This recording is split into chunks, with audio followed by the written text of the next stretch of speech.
नमस्कार बालको, मां हेमा भूलचंदानी स्वागत थी कयां तव्हांजो। बालको, असी पढ़ी रहिया आहियूं दर्जो 12 जी हीअ किताब जंहिंजो नालो आहे अदबी सुगंध। हिन में असां पाठ पहिरियों शुरू कयोसीं जंहिंजो नालो आहे गिरनार जो गुल। गिरनार जो राजा हो राय ॾियाच। राय ॾियाच जी राणी हुई सोरठ। हिकिड़े दफ़े राजा पंहिंजे महल में आराम करे रहियो हो ऐं हिन खे कननि में सुहिणो राग ॿुधण में आयो। राजा वटि हिकु मङणहारो हिकु मीरासी आयो ऐं राजा खे चवे थो कि मां तोखे अहिड़ो राग ॿुधाईंदुमि तूं मदहोश थी वेंदे। अञा त मां सुर छेड़िया ई किथे आहिनि। इहो असां हिन पाठ जे पहिरें भाङे में पढ़ियो होसीं। अॼु असां हिन ई पाठ पहिरें जो ॿियो पाठ ॿियो भाङो शुरू करे रहिया आहियूं जंहिंमें असां पाठ खे पूरो कंदासीं। राजा दानवीर हो, इहो असां हिन पाठ जे शुरूआति में ई पढ़ियोसीं। राजा ॾातार हो, यानी कि हिन वटि जेके बि साधु संत ईंदा हुआ हुननि जी घुर्ज ही ज़रूरु पूरी कंदो हो। यानी जेतिरो हू घुरंदा न हुआ उन खां वधीक राजा सभिनी खे ॾींदो हो। ऐं हिन ई कड़ीअ में ॿीजल राजा वटि आयो ऐं ॾिसूं त कहिड़ी घुर करे रहियो आहे। हाणे हेॾो मधुर संगीत चंग ते कढी रहियो आहे, गीत ॿुधाए रहियो आहे त कुझु त ॻाल्हि आहे। तॾहिं ई ॿीजल राजा वटि आयो आहे। हिन तरफ़ बालको तव्हांजी किताब जो टेक्स्ट जेको आहे पाठ उहो लिखियलु आहे ऐं साॻीअ तरफ़ जेको आहे हिन पाठ में जेके हिन पैराग्राफ जा ॾुखिया अखर या नया अखर आहिनि तिन जी माना पाठ खे सम्झण लाइ मां लिखी रखी आहे। तव्हां पाण सां गॾु कॉपी ऐं पेन खणी करे वेंदा, गॾोगॾु सिंधीअ जो इहो दर्सी किताब खणी करे वेंदा। जेके बि नवां अखर ईंदा पिया वञनि पेंसिल सां या त किताब में हिननि जी माना लिखंदा वञो या हिकिड़ी कॉपी खणी वियो ऐं नवां लफ़्ज़ मथां लिखी करे हिन नवनि लफ़्ज़नि खे ऐं हुननि जी माना लिखंदा वञो। छाकाणि त जॾहिं तव्हां पंहिंजो पाण पाठ खे पढ़ंदा त तव्हांखे पाठ पढ़ण में इहा मदद कंदी। अचो त हिन पाठ पहिरें खे अॼु ॿिए भाङे खे असीं शुरू करे रहिया आहियूं। राजा जे हुकुम ते ॿीजल वास्ते ख़ूब खज़ाना खुली विया।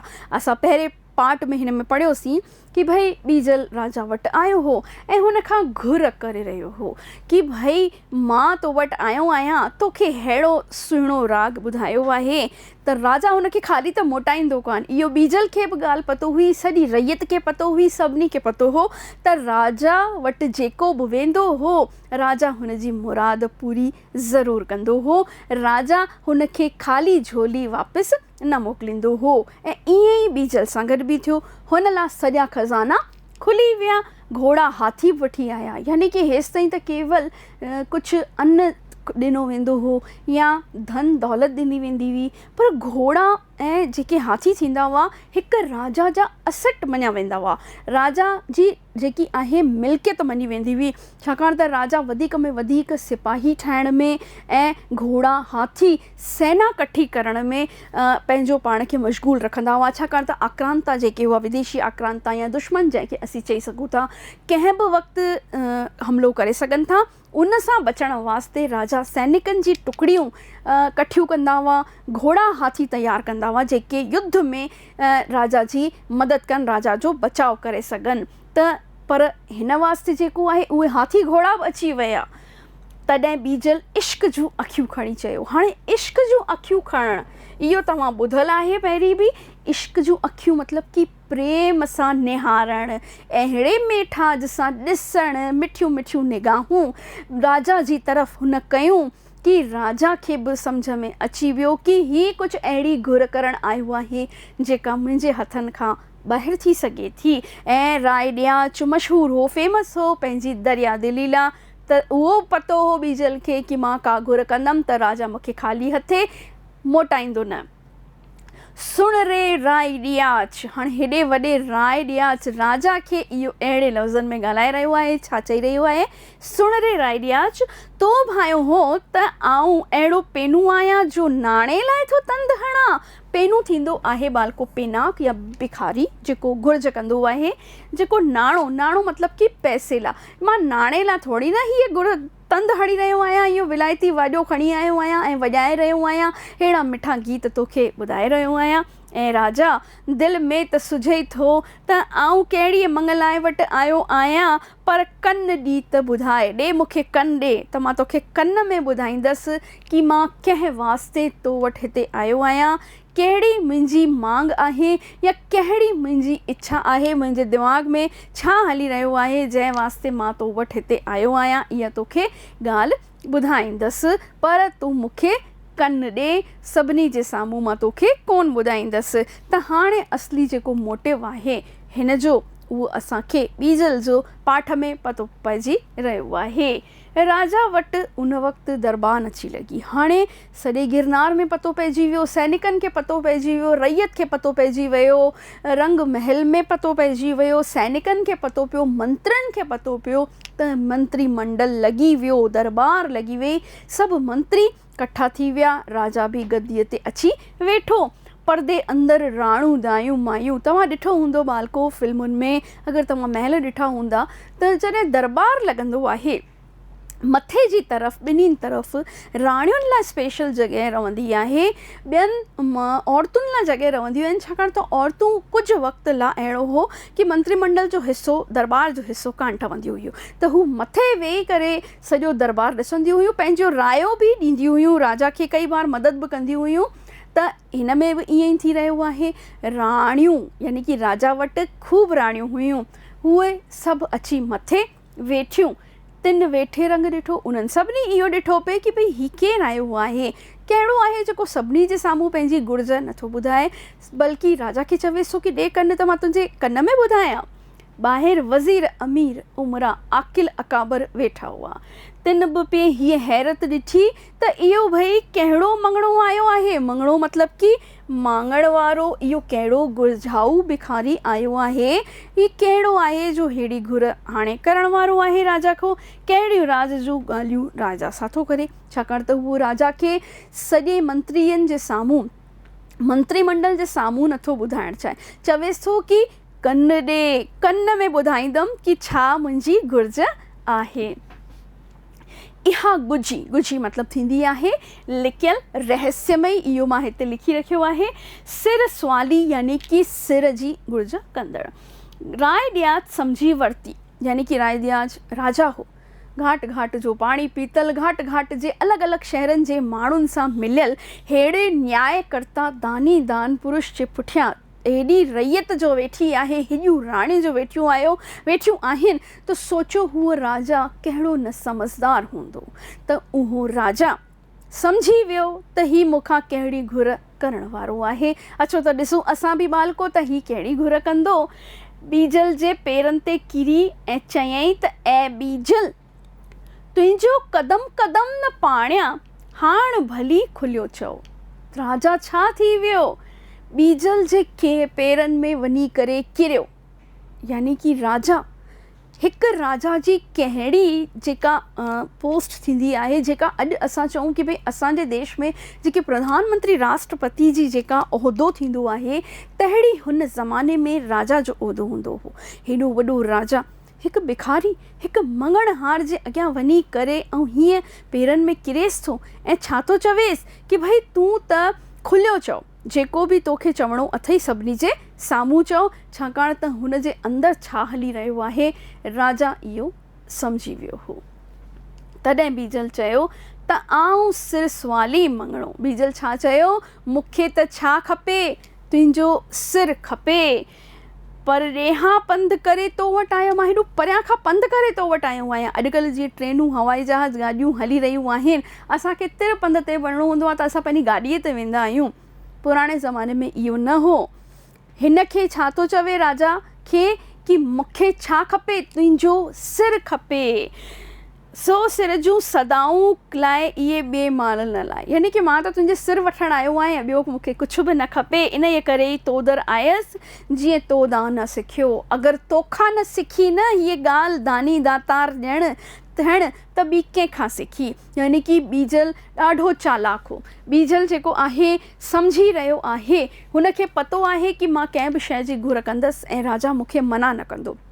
राजा चवेसि थो कि तूं खुलियो खुलियो आयो चओ, कन में न चओ। मूंखे ईअं न सोच कि मां राजा आहियां त मूंखे अची चवंदे ऐं मां डिॼी वेंदसि या मूंखे कंहिंजे बि साम्हूं जेको आहे को लिहाफ़ थींदो।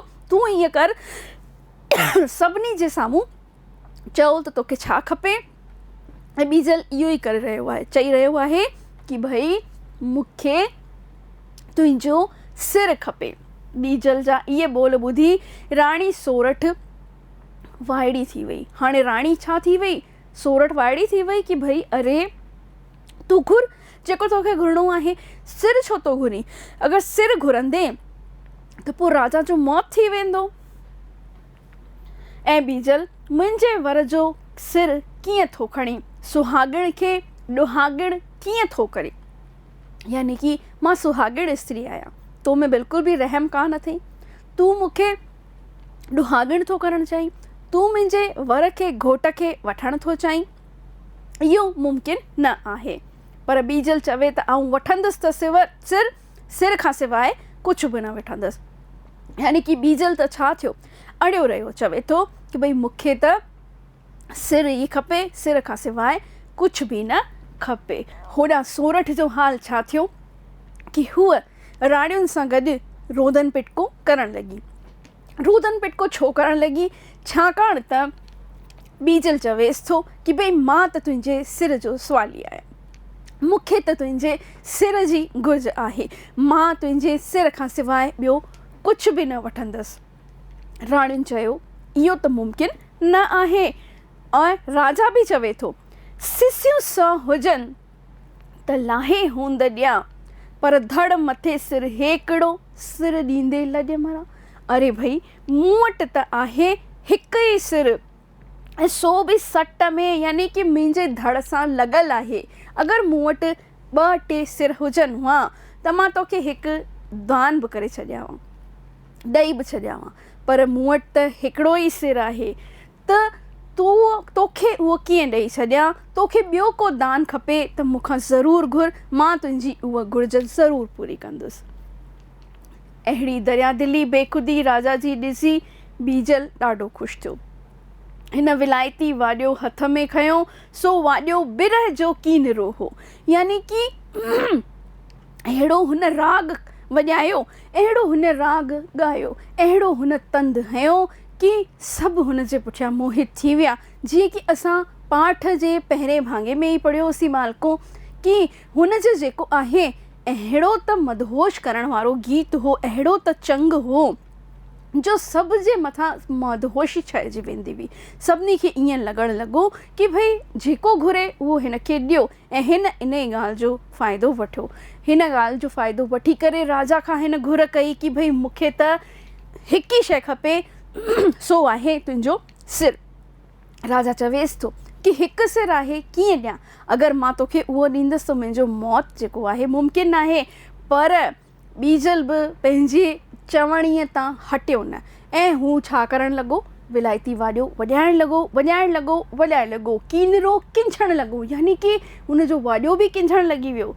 अहिड़ी त का तंद पारस हईं जो सुल्तान खे ज़ाहिर थियो त सभु जात पोइ कढंदे काती विढाई कट कपार में। ऐं राजा छा कयो, पंहिंजी काती कढियई। हमेशह राजा जी जेका ढाल हूंदी हुई, हुनजी जेका कटार हूंदी हुई, राजा सां गॾु ई हूंदी हुई। हालांकि राजा जे महल में चौतरफ़ सिक्योरिटी हूंदी आहे, चौतरफ़ सिपाही हूंदा आहिनि, सभु हूंदा आहिनि, पर तंहिं हूंदे बि राजा जी कटार जी ॻाल्हि ई अलॻि आहे। ऐं खणी करे ऐं पंहिंजी कटार सां ई पंहिंजी गर्दन राजा कटे छॾी।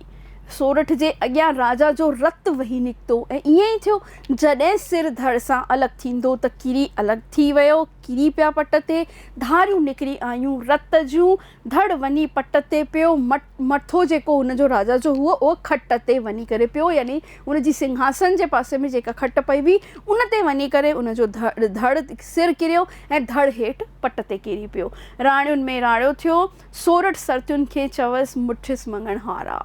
ऐं छा थी वियो इहो? असांजो त सभु कुझु लुटिजी वियो। इहो केरु चई रहियो आहे? इहा सोरठ चई रही आहे। ऐं उन खां पोइ छा थियो, जॾहिं बीजल जे चवण थिए कि भई मूंखे त सिर खपे, राजा पंहिंजे वचन जो पको हो। राजा हुन जी झोली भरण लाइ पंहिंजे सिर खे कटे राजा उनखे दान करे छॾियो। सारे गिरनार में गलगलो मची वियो, बाएताल मची वियो कि भई ही छा थी वियो। गिरनार जो घोट गुज़र करे वियो। गिरनार जे चमन मां गिरनारी गुल छिॼी वियो, यानी कि गिरनार जे चमन मां छा थियो, जेको गुल हो उहो वियो हली, यानी कि छिॼी वियो। छिॼी वियो मतिलब कि निकिरी वियो, उनखे कंहिं टोड़े छॾियो। तंहिं करे हिन पाठ जो नालो बालको छा रखियो वियो आहे, गिरनार जो गुल। जे चमन मां गिरनारी गुल छिॼी वियो। आख़िर सोरठ राय ॾियाच जो विछोड़ो सही न सघी ऐं साणस जेको आहे गॾी चिख्या ते चढ़ी ख़ुदि खे बि साड़े ख़तमु करे छॾी। त बालको हिन पाठ में असीं राजा राय ॾियाच जेको दानी हो, दानवीर हो, पंहिंजे वचन जो पको हो, तंहिंजे बारे में पढ़ियोसीं कि भई राजा राय ॾियाच वचन ॾिनो।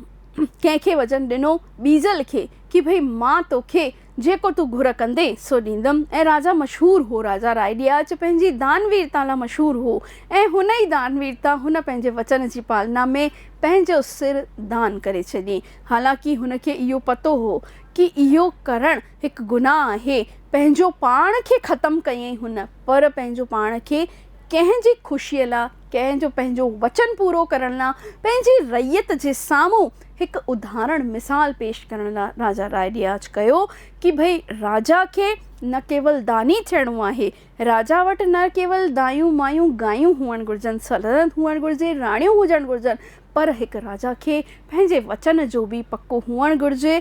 इहा सिख्या असांखे हिन पाठ मां मिली रही आहे। त बालको इहो पाठ असांजो इते ई ख़तमु थी वियो। हाणे हिन जे टे भाङे में असीं मिलंदासीं, जंहिंमें असां कंदासीं हिन पाठ जा सुवाल ऐं जवाब। मिलूं था टे भाङे में, तेसीं ताईं नमस्ते।